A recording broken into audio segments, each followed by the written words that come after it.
Hi, everyone. Today, I have the pleasure to have with me Nerea, who is a partner of pricing, access, and sustainability at Alira Health in Barcelona. But she covers as well many other roles. She is a professor of market access in several institutions. She volunteers at several organizations like the UNFPA. She opened the Barcelona chapter of the Healthcare Business Women Association. So I'm really excited to welcome Nerea today. And as usual, to kick us off, Nerea, could you describe yourself in one sentence? Okay, I will try. I think I am a person that it's very active. I can never stop. I am doing a lot of things. I am generous. I like to help other people. And I will say very energetic and bubbly. And hard worker. Never stop. Amazing. Thank you, Nerea, for this description. And I want to start as we were preparing this podcast, right? So I thought, should we start from your role in healthcare, or should we start from your story and personal, perspective? And then we decided and we agreed, let's start with the story because I think it's really fascinating, and we will get to the work you do because it's so meaningful. But you cover many things in our industry. You do a lot, and you say so you're very active. Can you share with me about your story? How did you get where you are, and what is your career path look like? What does it look like? Thank you. So basically, I didn't exactly know what to do when I was young, as when you're 18, you have to choose, and I didn't know. And suddenly I went to the friend's house that his father was a professor of pharmacy, and he had a book with him of pharmacognosy. And I told him, what is this? And he told me, oh, this is how from plants, you can do drugs. And this is when I knew I wanted to study pharmacy because I would like to do all this botanics. So I studied pharmacy, specialized in botanics. I started a PhD in botanics. And then I realized that it was too boring for me. And I did it a little bit more. So I decided to live to England. I went to England and I started to work in pharmacy. And as always, I got bored to work in pharmacy because I always get bored. And then, okay, what can I do? Something different. And I went to do some manufacturing in a manufacturing unit. I just didn't last much. I only lasted 2 years because also it was like super boring. And suddenly it started also after I realized I didn't like it. I started to work in a consulting firm that at that moment, this was in London, it was called IMS Health, now it's called Korean.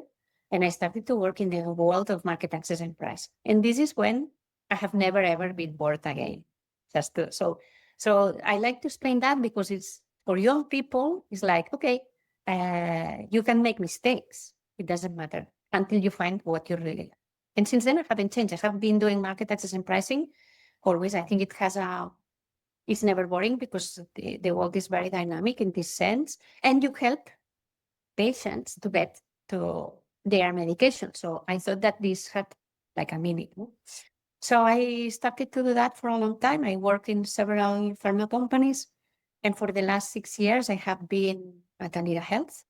And in the last 2 years, we can speak more about it later, but I decided to make a shift and start to do more sustainability. So I went to my basics on ESG or botanics because I thought I need to do something a little bit different. I need to do something, even if I'm helping patients, I have the feeling I have an 8-year-old and I don't want him to look at me and say, what did you do in front of climate change? And I want him to be proud of me that I at least I did some things. And when because I started to study sustainability and health equity, I realized that we cannot improve the health of the planet if we don't improve the health of the people. So I started to do more things, health equity and sustainability. I have been focusing on that in the last 2 years. This is amazing. And I think, one thing that really strikes to me is that you went through many changes and transitions. And this is usually what scares people, no?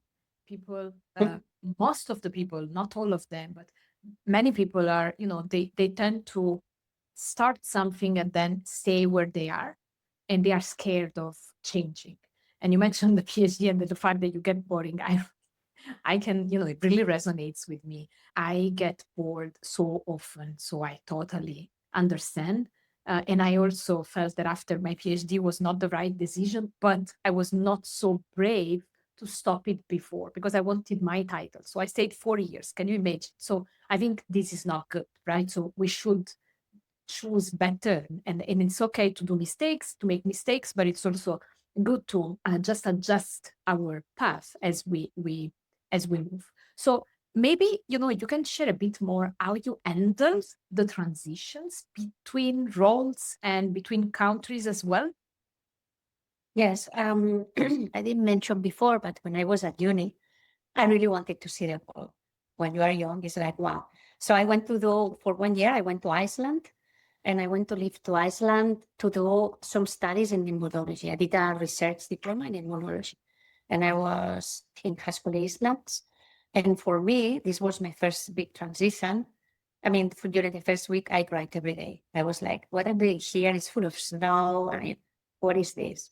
After that, I got more used to it. But for me, one of the big learnings is try to meet new people, try to get used to the place, try to it takes a while to get used to a place, but once the area, the costumes, you get to meet like local people, not only go with foreigners, is when you start to understand really the country. And this is one of the first things I did when I was in Iceland, to start to learn how other countries and other cultures work and adapt to them easy.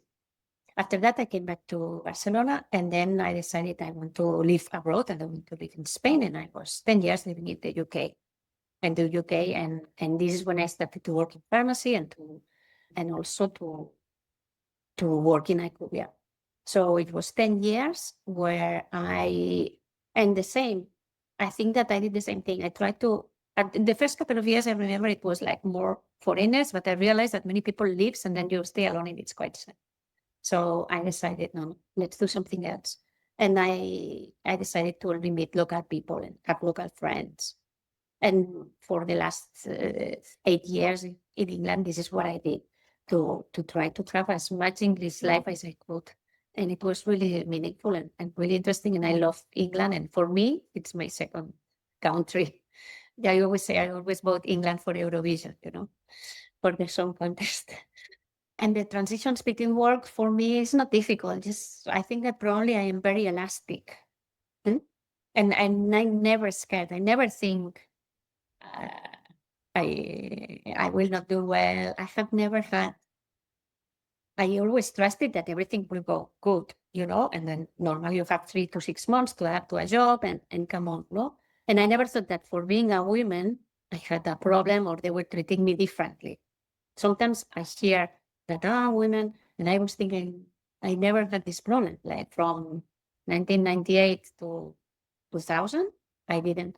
But I started to realize later on that yes, at some point or at some level that you are growing, there are problems in women. And this is when I realized that I had to help them, you know? Yeah. And okay, so you are not resistant to change. You get bored. You want to try new things and new cultures. And the key to adapt to a new environment, whether it's a country or a new job, is live as the locals, right? So try really to challenge yourselves to go out of your comfort zone, which can be, just be with foreigners in a foreign country rather than being with local people, or say in your job scope rather than exploring something else. We will go back to the women component of your path, right? And whether it's still a challenge to be a woman today or not. Before that, just want to deep dive a bit more into one topic, which is the challenge and the negativity that you mentioned. You are not a person who tends to think negatively. And this is probably, it comes, I don't know, maybe you can tell, right? It comes from your personality, or is it an exercise that you do? And the reason why I'm asking you this is because you know that this podcast, it's actually comes from a need that me and Anne, my co-host, discussed a few months back because the current situation we are living, in particular when it comes to the healthcare world, okay, many people around us are a bit down, a bit depressed, a bit negative, anxious, burned out. Do you have any thoughts on this, on how this can be addressed differently without falling into the cliche of yeah, everything is good, because this doesn't help, but also without being overreacting to the changes, probably negative, of this historical moment? I am not fond of complaining, because I think when you complain, it means that you go back to inactivity. Yes, I have complained, that's it. Nothing happens. I'm more a fan of actively to say, okay, there's something I don't like. What can I do to change it? And then I start an action plan. Yes. So this is how I work. I try to identify what I don't like, because complaining for me is not an option. It's not valid at all. And then I think, okay, let's see what it can be done about it. Inside, I mean, I'm not God. I'm like a person that lives in Barcelona. So if in my surroundings, what can I do that I don't fail myself? And then I start to see what can I do that it's at my area of reach. Yes, So I it's cannot be a about, politician, but I can do small activist things. yeah, no, exactly. And I think it's exactly the point. Is about focusing on what we can control. You are not a politician. You cannot change the way, tariffs are set up today. This is not something that you can control or influence, but there is something where you can have a true impact, and you decided to focus on that. How should people go out of that complaining mindset? Because it's true that complaining doesn't help anyone.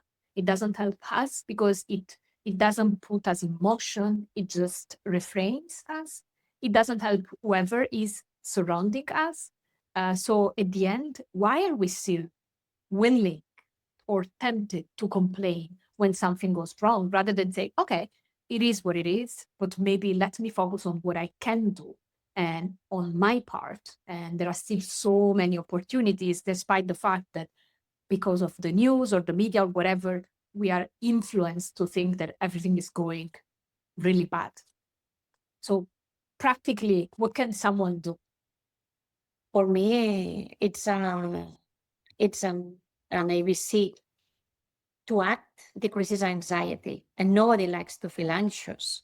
So I think I would recommend people to look inside, see what makes them anxious, like, I don't know, COVID or climate change or inequities, and then see what is around your area of reach that you want to join. There are groups, and then you can test a couple of groups or do your own. That is what I did with HBA. I created the HBA Barcelona chapter, and things that are in your reach. The thing is that also you have to be generous with your time. So I think it's a part of generosity to do actions. It means that you have less time for me, it's less time of scrolling in Instagram or whatever. Yes. And so, and I use it as an activity. I try it not to affect my personal life with my husband and my kid, but if I can, I try to invest maybe 5-6 hours a week to do this. And Not on weekends, so to be very structured.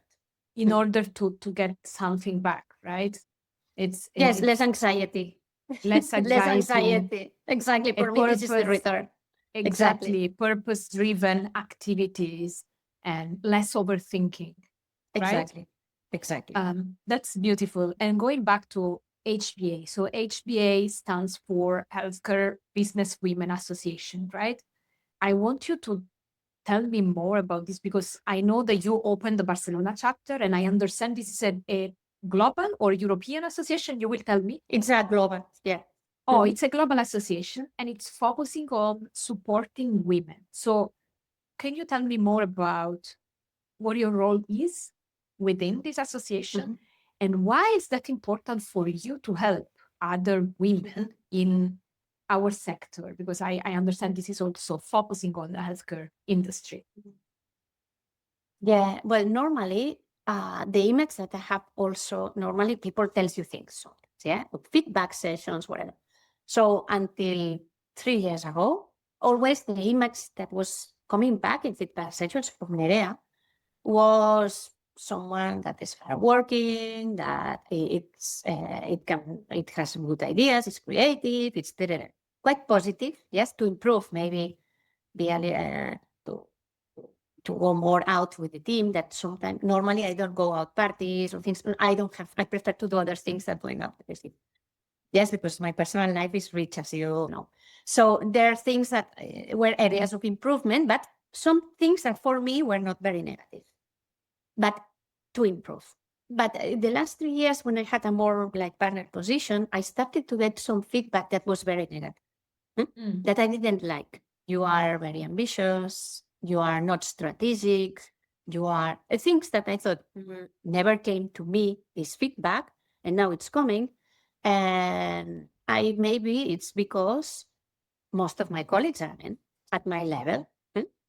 So I thought that many of the projections started to be not very nice, the projections that were coming to. And I started to, and I think that I went into a hard depression because I didn't feel very well. And one day I spoke to a client and I saw in LinkedIn that she was president of the Milan chapter of Healthcare Businesswoman Association. And I asked her, why don't you explain me at a personal level, what is this? Because as I told you, when you have anxiety, I like to do something about it. And I was looking things that I could do in my area of reach. So I speak to this lady that is called Annabella, and Annabella tells me what she does. She helps women. And she told me that Healthcare Businesswoman Association, it's a global organization that started in 1975 in the United States. It's a nonprofit. They have many chapters in different parts of the world, and they help women in developing their careers, doing networking. That is something we don't do much. As I tell you, I don't have time to go and have drinks with my friends, with my colleagues. And also to help them to develop the career path and to grow into leadership. And I loved it. I loved it. I thought, if I can help women to become more senior, there will be a moment I'm not alone. There will be more. And then these projections are going to be different, because after I investigated and I studied a bit, because I went to my boss, that is very nice, paid me 1 week in Harvard to do a study of leadership in women. So I realized after I studied a little bit that these projections I was getting, the negative ones, are typical of other women. Other women receive the same projections. So really, our leadership style is something that males don't perceive that nice. Or because we are women, we get these negative perceptions, when in a man, to be ambitious is super good and woman is not good. Yeah, you know what I mean? Can we spend more time on this? Sorry, and because I think this is super important. Because so when you tell someone that, I got in the past 3 years of my career, when I started to go up, I started to get some feedback that was a bit different from what I got. And I think, this is what you say, I think that this was due to the fact that I'm a woman. Why is that? And then now you're telling me, actually, I went to study at Harvard. I didn't just overthink myself or playing the victim role. I'm a woman. Oh my God, my bosses or my peers, they're telling me I'm too ambitious. Why am I not spending more time with my family or something like that? No, you are saying that there is an Harvard study, or there is an Harvard research. Many studies, many that I can share with you later. I want you to tell me more, because as you know, I love evidence and I love data. And despite the fact that I quit academia, I'm still a scientist in my heart. So you have to tell me now more about that. And I know we don't have so much time to explore this, but the reason why I'm asking you this is because this can help other women and also other men to understand what's the science behind this. I cannot tell you around more details, but really there are many studies where they have, for example, put blinded person, like how they have described it, and they have asked half of the class they have told half of the class, this person is a woman, the other half, this person is a man. and with these traits, how you will feel this person. And with the same profile, when it's a man, they see it positive, and when it's a woman, they perceive it negative. Yes. And So there are many crazy. studies. I know. And the more I read, the more I get outraged. And do you have your opinion on why is that? Yes, because historically or from all times, we have seen that males are the dominating race, the more aggressive, they have to protect women. And I think this comes from our Homo sapiens days. It's something that we carry in the code inside us. And then it's really difficult to change perceptions. So for me, for example, it's silly, but Margaret Thatcher was the woman of iron, the Iron Woman. Because she's a woman, and it has a stage repercussion, no? And for me, this is one of the most important things that women sometimes are, when they are strong, they are perceived as iron or as cold or ineffective, or not empathic. Mm. Yeah. I can totally relate with that. And then one question I spoke with, now I'm starting to speak with many women, and I spoke with many women for this podcast and beyond. And I think there is something, and you are confirming that again today. So it starts to be a trend, which is basically every time I ask, oh, what did you do that worked to help you in difficult moments that are related to your leadership undermined by the fact that you were a woman? Okay, so what did you do? What would you suggest to do? And then every time I'm getting the same answer, which is talk with someone, leverage your network, and really leverage the community. And again, you are mentioning that Annabella, a friend, that really, was probably sharing something that changed your life because you were going through a very difficult period. And then you decide, okay, maybe I can do something as well. So just to spend a bit more time on the community, the power of community for women leaders, and also what can women do? And why is that important that we help each other, especially in an industry that is still male dominated? I know that a few weeks ago, you wrote a beautiful text on the fact that now two CEO from big pharma companies stepped down from their role, and it looks like now there are no more CEOs in the pharma world, at least at the big level. So can you tell me more about that? Why is that happening? What is the importance of tapping into our community? And why should women join forces and really lift each other rather than competing? After speaking to Annabella, she helped me quite a lot I found two other colleagues that were in the same situation as me, between the three of us, because every time you want to open a chapter in a city of HBA, you need three people to be like the management committee. We opened HBA Barcelona. And since then, we are moving a lot of women. Once a month, we do events, we do networking, we help each other. Sometimes we invite men that we consider male allies to do sessions where how men can help women. So through education, through networking, we help other women. Okay?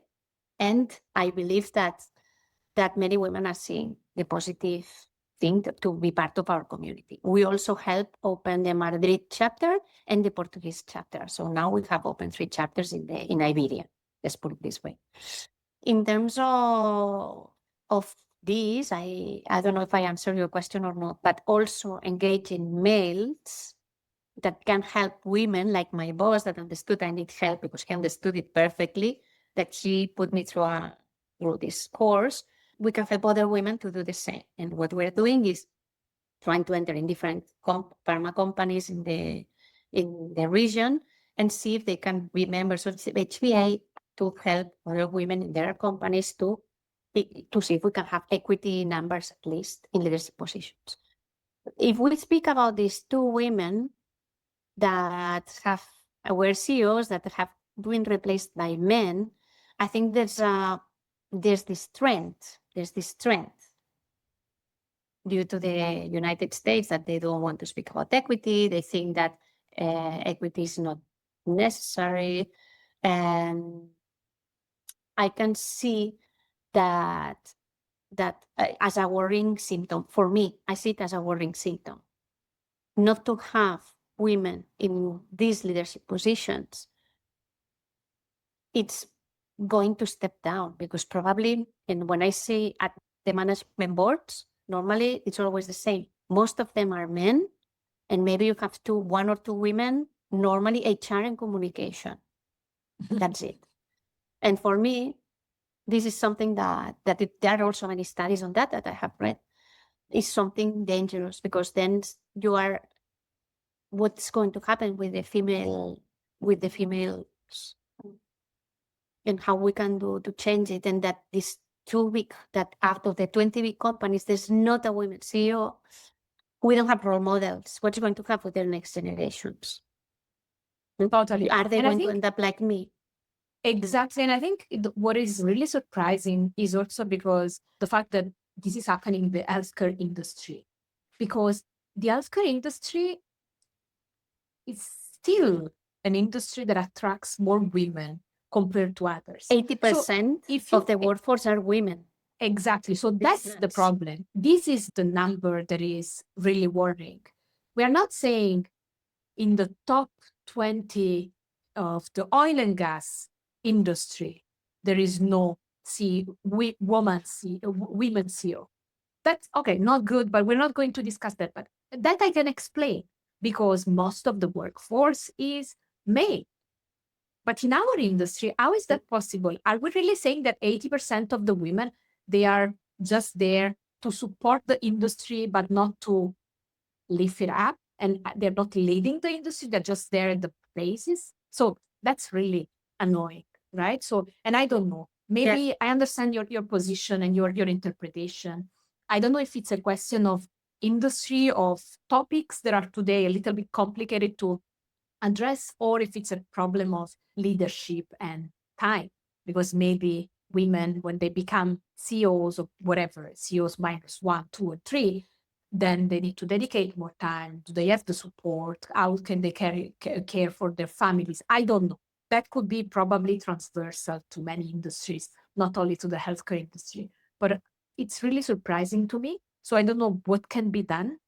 I don't think we are going to solve this today, but definitely, your work and I see it more like if you were an activist on certain thing, right? So I'm really excited then to know more, and I will contact you after in private for the Business Women Leadership Association. I think it's really important that women talk to each other, also that they onboard the male allies, as you say. The male allies are very important. We should not be closed in our small community. And as someone was telling me when we were discussing about women healthcare topics, she was telling me in another podcast episode, are we saying that only women can solve women's problem? No, it doesn't work this way. We need to work together. I want to spend, the last part of this episode with you, just to give you the opportunity to tell us what does it mean to work at the interface between market access, pricing, and sustainability. I understand from you that these three components are very important to make sure that we bring the right, most innovative, safe, and effective drugs, medicines, therapies to patients. But how does that work? And can you tell me more about market access? What is market access? What is pricing? And what does sustainability have to do with everything related to? Because when we think about sustainability, we think, green and energy. Why is healthcare concerned by sustainability? Okay, first let me tell you that there are also studies that show that when women are more worried about sustainability than men. That's why it's so important to have more women at the top. Now, even if you believe or not believe in climate change, there is the certainty that due to A, B, and Z, I don't care what it is not only carbon footprint, we are about to go to trespass the brink of the 1.5 degrees that we decided we wouldn't trespass. And this is dangerous because that means that we're going to have a lot of consequences. Now, the United Nations, when they knew that, and they did the 17 Sustainable Development Goals, and many companies through the Global Compact adapt to these Sustainable Development Goals, and the WHO also. The WHO abides to the Sustainable Development Goals that affect to health. So health, number 3, number 5, number 13, yes? Now, of course, all the public institutions that sort of rely on WHOs, most of them, hospitals, countries, national insurances, they also need to abide by that. So there's a big pressure to follow this, follow the Sustainable Development Goals and do actions. So hospitals, for example, start to have the pressure that when they do procurement, they need to take into account that they need to be green as possible, because if the healthcare was a country, it will be one of the 5 most contaminant countries in the world. And this, it's not, I mean, you have to do something about it. So this is, I want to interrupt just to stress this message. If healthcare was a country, it will be within the top 5 of the most polluting countries in the world. Yeah. Wow. Exactly. Okay. So they realize we need to do something about it. That's why there's so much pressure from the WHO on One Health Initiative, Planet Health Initiative, etc. They're doing a lot of initiatives, yes, on in how can we do to improve the footprint of healthcare. And it's not only about carbon footprint, it's about more things. It's about recycling, it's about use of resources, it's multiple things. We could do an hour podcast for you to explain. I'm trying to summarize. And then I link it to market access. So at procurement level, what they are saying is, okay, if we have many drugs that compete for a tender, we are going to give more preference to the ones that are greener, to the companies that are greener, that do more actions towards improving, because then that means that the hospital can be more green and that healthcare is not going to be. So some countries started to do that, like, for example, France, Nordic countries, the UK, Canada, Spain. So they started to say, okay, let's put it in our tenders, all this green. And this has expanded. Now Spain, for the first time, is the first country that says, okay, during the pricing and reimbursement process, so when you negotiate, and this is market access, when you negotiate the price of a product with a certain administration, in this case Spain will take into account all the green actions or ESG actions when they decide the price to give. So it's going to be weighted into the decision making. That means that pharma companies not only have to present their actions at procurement level, but also at negotiation level. And this is super. And Spain is the first country that does that, and I'm very proud of this. And I hope that other countries carry on doing that. However, as we know, and that's why I think we need to change a little bit the way we have to speak about climate change. We need to find other ways to convince people that it's important. When you say climate change, it's like forbidden to speak about it. Yes, or sustainability is forbidden. So we need to find ways to help the world that are a little bit better. But this is it. So market access, it's what makes so it's the department that negotiates prices with the authorities. So they prepare a value dossier, and pricing helps to decide which price in each country and makes the pricing strategy among many countries. I don't know if this description in 2 minutes helps or not. And as it's related to sustainability, I have started to work in all that. And as women have more perception towards sustainability, we need more women in power, because it seems that the males we have now in power have decided that sustainability is not an option. No? I love it. So this is it. So you work, and definitely, and maybe we need to record another episode to continue this discussion, because I think you have many things to teach us. But in a nutshell, you are the person who helps pharmaceutical companies to negotiate with the authorities and administrations on, number one, is their product, is their drug going to be sold or not? How is it going to access the market and then reach the patient through whatever channels? At which price? And now what you're telling me is that if today two companies have the same drug, if company A is more careful about avoiding to pollute the environment, then that company will be preferred in Spain. So pharma companies, they must care, not only because they think it's fair, but because otherwise they will be commercially impacted in a negative way. Awesome. Okay, got it. Thank you. And I think it's really helpful, and I hope we can have more discussion about this in the future. Nerea, we are at the end of this episode, but I can't let you go without my last question that I ask all the time. You are a woman, you are a leader. I'm not going to ask you your beauty tip, but rather your happy tip. My happy tip is, and I might sound super like hippie, it's to do meditation. And I practice a lot Kundalini yoga. Yes, that it's a yoga that you do a lot of breath work, and it helps me relax. It takes me to my happy place, and I do this a lot. And I think this is one of the most happy tips that I have, apart from spending the weekend not working with your family. So try to do. So I do a lot of things. I'm super active, but normally Saturdays and Sundays are for my family. That's it. It's like non-negotiables. So I give you 2 tips. I love it. So it's setting boundaries and taking time for yourself and your family. I love it. Thank you. Thank you, Nerea. It was a pleasure to discuss with you today. And I hope to see you soon again on another episode to continue our discussion, and all the best for all the great and useful work you do. Thanks for the opportunity to speak with you. I am super happy I've been able to have a word with you, and I hope that other women that hear that get inspired and I can help. Okay? So thank you. Thank you. Thank you so much, Nerea. Have a good day. Thanks. Bye.